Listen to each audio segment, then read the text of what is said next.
రకరకాలైన దుర్బోధలు మీకు వినబడుతున్నాయి, రకరకాలైన వ్యాఖ్యానాలు, రకరకాలైన విషయాలు మీరు వింటున్నారు. దాని వలన మీ విశ్వాసముల నుంచి మీరు బలహీనులైపోయే ప్రమాదం ఉంది.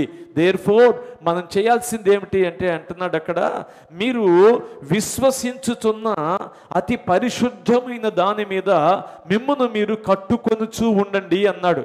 దీనిని నా మాటల్లో చెప్పాలి అంటే, మొట్టమొదటిగా పరిశుద్ధులకు ఇవ్వబడిన పిలుపు ఏమిటి అంటే, పరిశుద్ధులరా మీరు దేవుని వాక్యము మీద కట్టబడండి.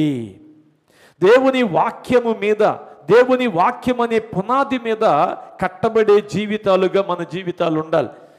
కొంతమంది ఫలానా వ్యక్తి సాక్ష్యం మీద వారి జీవితాలు కట్టుకుంటారు, ఫలానా వ్యక్తి అనుభవాల మీద, ఫలానా సేవకుని ఆలోచనల మీద కట్టబడే సంఘాలు, కట్టబడుతున్న విశ్వాసులు ఎక్కువైపోతున్న రోజుల్లో మనం ఉన్నాం.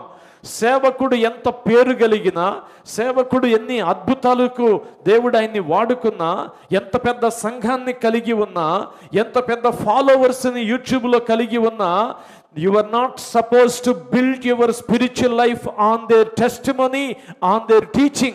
Instead, you are supposed to build your life on the word of God.